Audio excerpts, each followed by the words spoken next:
All right. Well, hey everyone, it's Paul Xavier here, and today I'm going to interview one of our customers for the Next Level Creators program. So, Alec, how's it going? Hey, how you doing, Paul? I'm good. Um, so to get started here, Alec, really, what was it that led you to want to become a filmmaker and a video creator as a career path? Well, it was interesting. I didn't really have a set um, path. I started out of high school. I went and played Division I football for 2 years, and then I decided that I really didn't have a future. I couldn't foresee a future in football after college. It was either you went to the NFL or you became a PE teacher or sold insurance or something like that. That's usually like the roles that these people were, or my teammates were accepting. So I decided that I needed a change to figure out what I would be doing for a living once I get done with college. So my father had a friend introduce him to a college called Full Sail University, and it's a media school, and down in Winter Park, Florida, right outside of Orlando. So me and my father took a trip down there, and we saw the facilities, and I was just blown away. It was just, we walked in on a giant sound stage. It was probably, I don't even know the square footage, just huge. It's a Hollywood set basically with, light cages, every type of light, every type of camera, everything you needed in this one location. So it really just like sparked a creative interest in me that I don't think had ever been sparked before. So we decided that that's where I was going to go. So I went down there and got my bachelor's degree in film. Then instead of going out to LA or staying in Orlando, where there actually is video work, I I'm a homebody. I've moved around, but I love where I am in Concord, North Carolina. Like my family's here. I just feel comfortable here. So I had decided that I'm going to move back home, work for myself, try to freelance, and see if I can make a living doing videography. Now, when I graduated and came back in 2008, I started freelancing. The jobs were very few and far between. Um, it was a it was a reality check, but it wasn't discouraging because I continued to do it.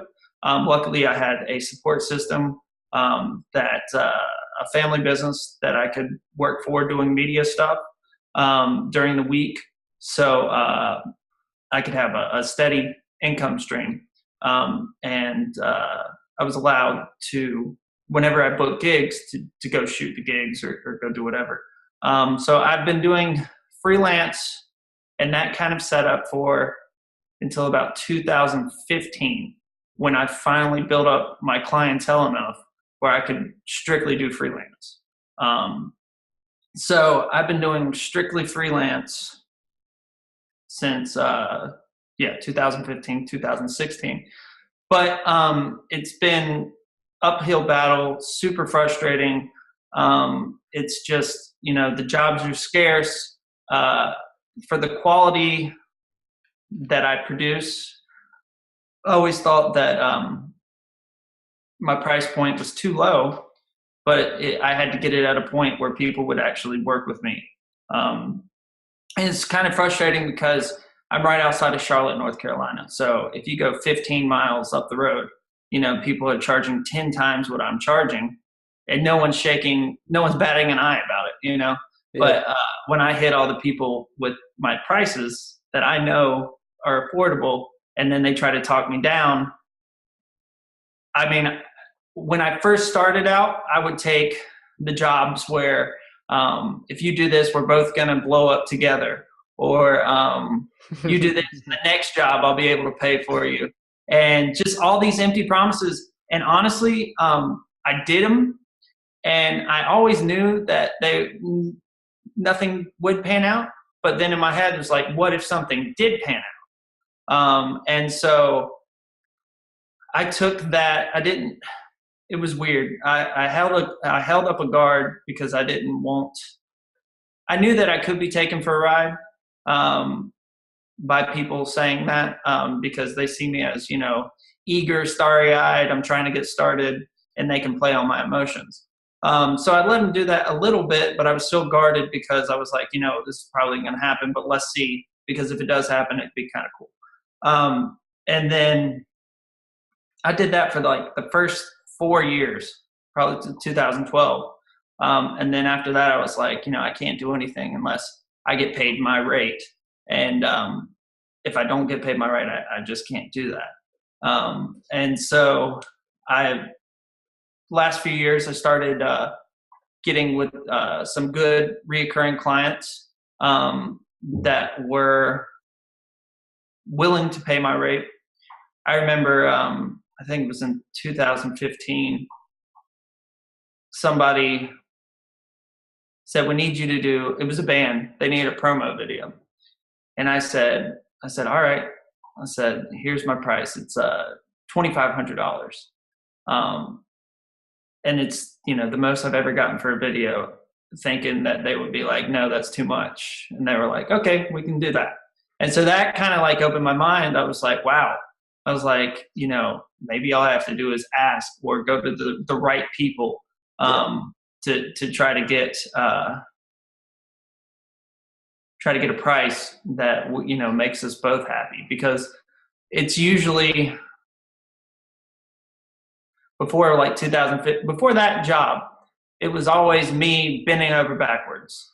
So I'm kind of curious here because you said you graduated in 2008 from Full Sail Mm-hmm. University, which Mm-hmm. is, you had all the experience, all the knowledge on how to use the equipment, Mm-hmm. everything there. But then it still took you 7 years to actually be able to support yourself. Yes. Why is that? Well, it was two things. Well, it was probably numerous things, but I would say myself. I really am the only one to blame. I think I was giving. If I'd say out of 100%, I was probably only giving 25% effort, maybe 30, 40% tops. You know, and I think because I had the luxury of a little bit of security and a family support system, I don't think I was, it wasn't a sink or swim type situation for me. And I'm blessed. I'm lucky that, a lot of people don't have that option. It's usually if you don't get this job, you don't eat. And I've never been in that situation, thank goodness. But, yeah, I think it was just not me pushing it. And then, Full Sail University, I love them to death. I think it's awesome. It's like I'm proud to be there or from there. But we didn't have any business classes. So basically, I had to learn as I went. I had to do an impromptu business school, basically, trying to learn to deal with clients properly, how to ask for things properly, how to make sales properly. So I think if you put that, my lack of education for sales and with my lack of pushing myself, or the lack of effort that I put into it. And at the time, I thought I was giving really good effort. I thought I was moving strong. But now, hindsight's 2020. So I'm looking back. I'm like, I wasn't doing what I should have done, We or I was always have wasting my that. time doing that. So yeah, that's kind of what I saw were the hangups. And then, basically in 2014, my daughter was born. And then I was like, all right, I need to start, at least, I need to start acting like a grown up, or doing this properly, or pushing it a little bit harder. Still, I was, I always felt like I was spinning my wheels. And I don't mean to jump ahead or anything, but like until I found your program and like went through it, it's like the only time probably since 2008 where I don't feel like I'm spinning my wheels. I feel like there's a direction. I feel like I have a clear path to go on.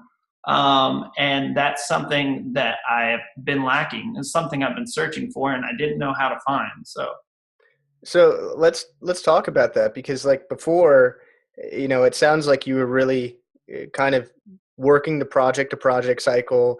You built up a couple clients in 2015. So like that 7-year period happened where you were working, building, doing a bunch of the free work that we all fall Mhm. into. And then you got Yeah. out of that finally. You started getting some clients and you went full time into it in 2015. And so we kind of fast Mhm. forward here to where we are today. I mean, you joined in January 28. Mhm. And Mhm. so what's it been like to go through the Next Level Creators program? What has been the biggest takeaway for you so far? Well, going through the program, uh, I'm a really deep thinker, so I like that when we first started off, it wasn't um, here's how to create an ad, go do it. It was, what's the mindset of a customer? What are we really providing for them? Everybody wakes up wanting to get to B, so how can you sell that to them, to help them get there faster? Um, just stuff like that really resonated with me and it really stuck out in my head and it made sense. And it was something that I needed to hear. And then learning how to sell properly, earn the deal sales model, um, I think was really cool. Of course, I have to listen to that a bunch more times before I feel like I have it down. But I did some cheat notes and kind of did a rougher skeleton than you had, so I can kind of do my version of it So, for quick pitch or something like that. Not really quick pitch because you can't do a quick pitch with that, but of um, course. So I really how does I'm curious here because you've been doing video production sales for so long. You've studied with you've studied people. You're not someone new to video production. You've sold the Mhm. projects. You've done some bigger projects.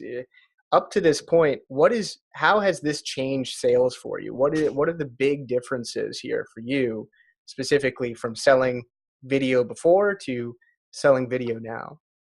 Well, I think now I think this helped validate my worth. And being in a community where literally I pop on Facebook and I see, hey, I'm a skilled videographer making 2 to 3 grand a month. I want to make this, and I was like, you know what?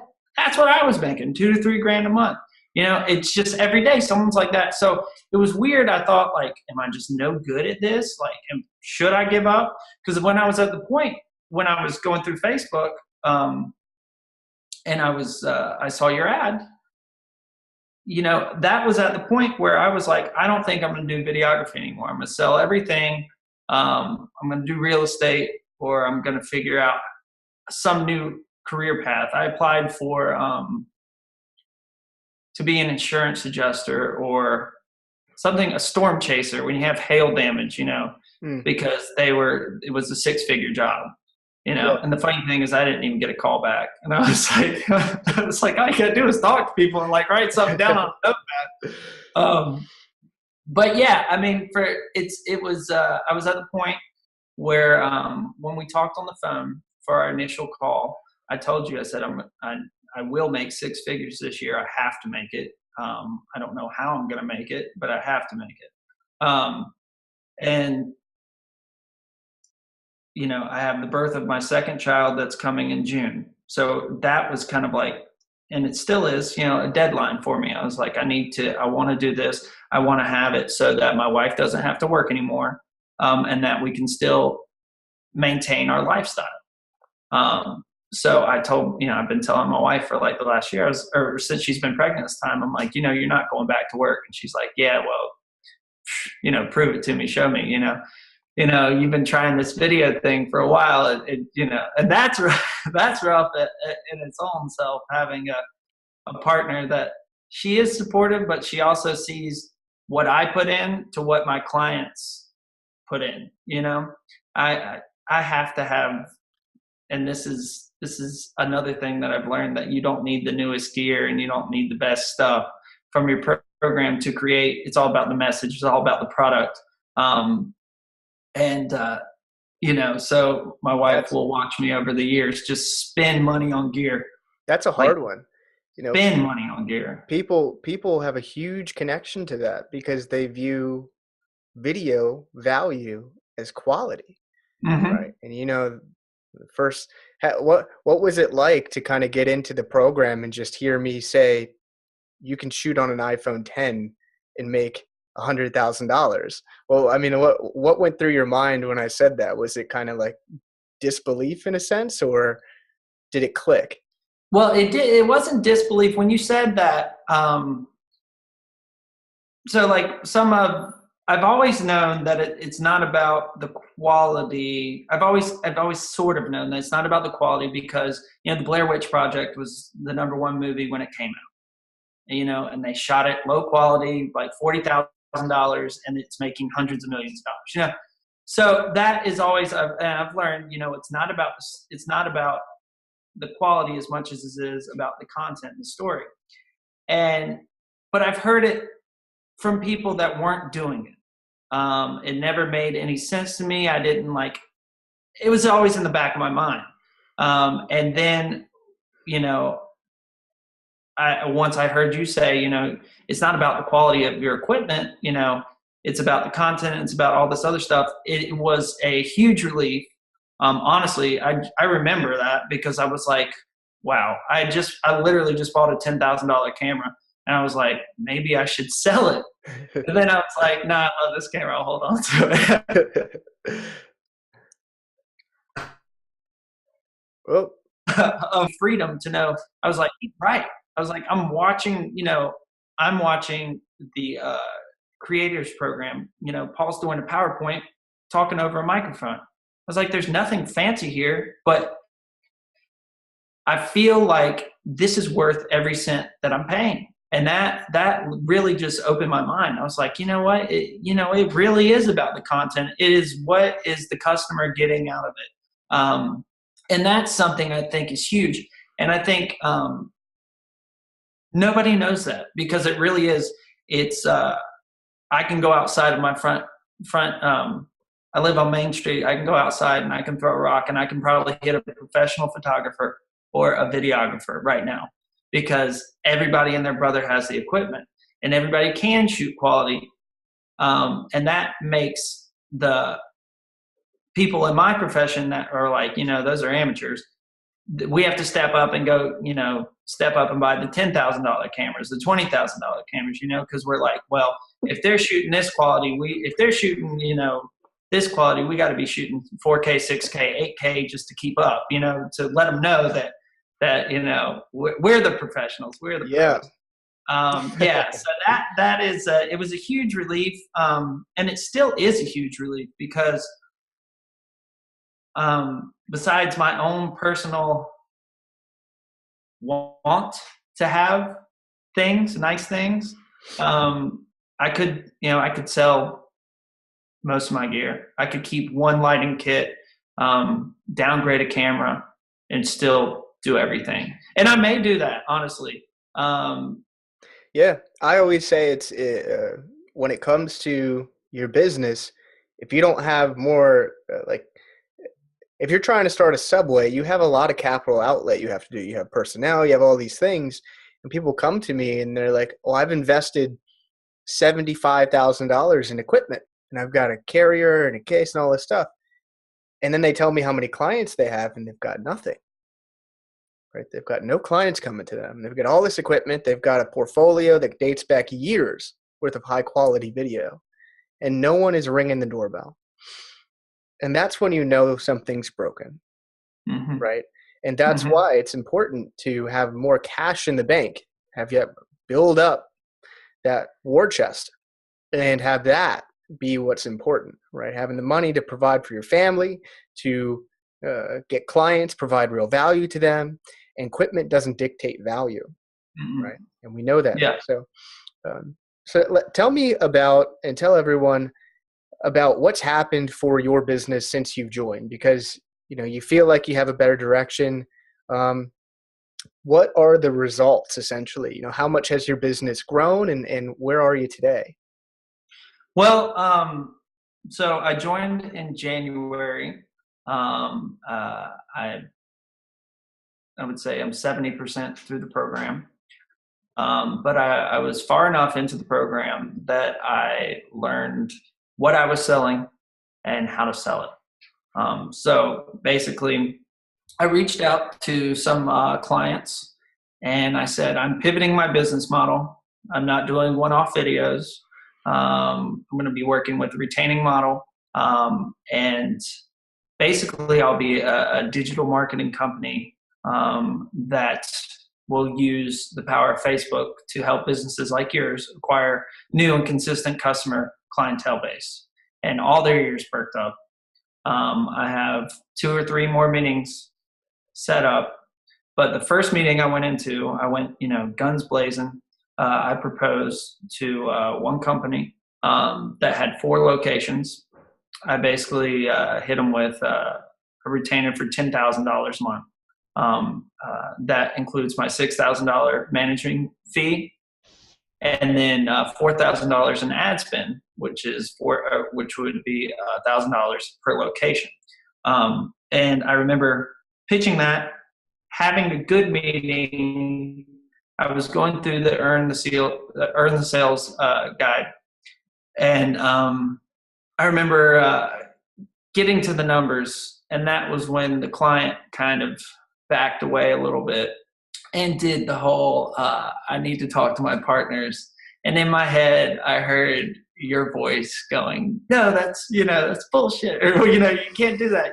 I'd rather have a no than a let me talk to people or whatever. So that was what I heard, and I was like, all right, this is definitely going to be a no. I should just leave it alone. So I went back and I actually expressed my feelings on the Facebook forum, the creative community forum. And you had said, maybe just do like a pilot location, go back and counter if they say no. So I reached out and I said, hey, have you decided, have you talked to your partnership? And he was like, yeah. He's like, we're going to do something. And I was like, okay, well, let's meet. So when we met, I was prepared that they were going to do one location, one pilot location. And I was ready to, say instead of, $1,500 per location, if we're only doing one, I'll do $2,500 plus $1,000 ad spend for the location, and let's grow into it. So we're talking about it. And I said, I get to the point and I'm like, so what locations do you need to push more than others? And he starts talking and he's like, you know what, let's just push them all. He's like, let's just do what you originally said. I'm good with that. He's like, I feel like that'll work. So the meeting bottom line is the meeting that I thought I tanked, I bombed. I thought I was over tenacious about it. I ended up getting. So now I'm not, I'm 70%, 60, 70% through the program. And, I just scored a job that will pay out $72,000 a year, which is awesome. My goal is 6 figures, and I get one more job. Not even at that level. I just want to do, the regular level, the 2,500 for 12 months, and I'm over the limit, and that's what I want. So I am tremendously happy, and it's neat. I haven't really thought about it. I haven't let it sink in. I don't think it's real still with certain things, because it's like I've literally like been begging people to do videos for $1,000, and then all of a sudden I walk in and made a basically $72,000 sale. And in one seat, in one sitting. In one seat, yeah. Mm-hmm. And not to say that there wasn't. It was a. That's all right. So, because I lost my train of thought. I had a really good answer for it because I like that. Okay, sorry. That's all right. So, basically, at this point, you've landed your first deal. What would you say to someone who's kind of sitting on the fence and they're considering the next level creators program, but they have all those things in their head like, I don't have enough time, or I don't think I can afford this. I don't, all the things people use as excuses to actually Mhm. making a decision. What would you say to that person who's sitting on the fence? Well, I think anybody sitting on the fence about the program, they should just go ahead and make the leap. Um, I don't think that they have much to lose. They're in the same situation. If they're like me, they've been spinning their wheels. They need something, just like I needed something. I needed a direction. I needed, um, a new strategy for my business. And you're not just paying for. It's kind of weird. You're not just paying for, to have you, Paul, tell us about your successes. Um, you're kind of paying to have basically like a brand new a brand new direction for your business and a brand new it's kind of like a fresh start, but it's a fresh start with a direction and with a goal, and here's step by step how you achieve that goal.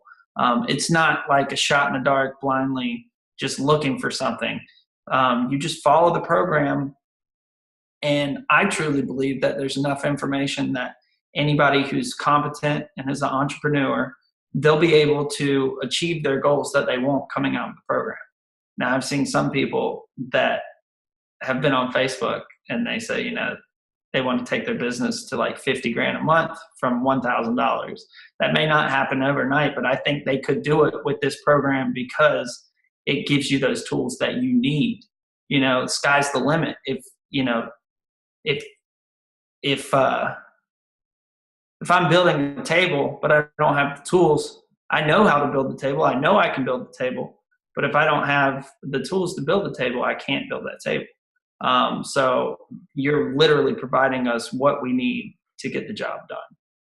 Awesome. Well, Alec, any final thoughts? Um, I would say for people, well, the program, I really enjoy this program. I'm glad I did it. I was at the point, you know, I'm glad I clicked on the Facebook ad. That's the bottom line. When I was scrolling through, um, in my head, I was like, I need to make six figures. And then Facebook pops up and it's like, are you a videographer and you need to make six figures? I was like, well, if I don't click on this, I'm an idiot. So I click on it, and then it just, the information was great. And the community's great. And I'm just very excited. So now, yeah, I'm just very excited. I love Awesome. this program. I think it's awesome, and I'm excited to finally have a solid foundation and direction for where I can take a business instead of just doing one-off. Where's my next job coming from? I have a client that I will do. I've done video production work with, and they're not blowing me off or anything, and we're set up to do a big job. But this has gotten pushed back. It'll be a year in another month. So those are the pitfalls and things of being a freelancer or being one-off people. Like the money's there eventually, but it's just there's no constant stream or flow or anything, and this definitely provides you with that. Awesome. Well, Alec, thanks for sharing your story. I really appreciate you coming on and talking about your experience and what got you into this. And I'm excited to see you at the next live event. I know you're not coming to the April one, you're coming to the one after, but can't wait to Yeah, have you there. And we'll get that foundation for seven figures in place. So yeah, that sounds good. Yeah, I'm excited, and I'm sorry I can't make this one. I just with this close to the pregnancy and everything, it's not in my future for this one. But I do want to meet you face to face and meet all the other people in the community, and I'm excited about it. all right. Well, congratulations on that as well. So all right, guys, signing off.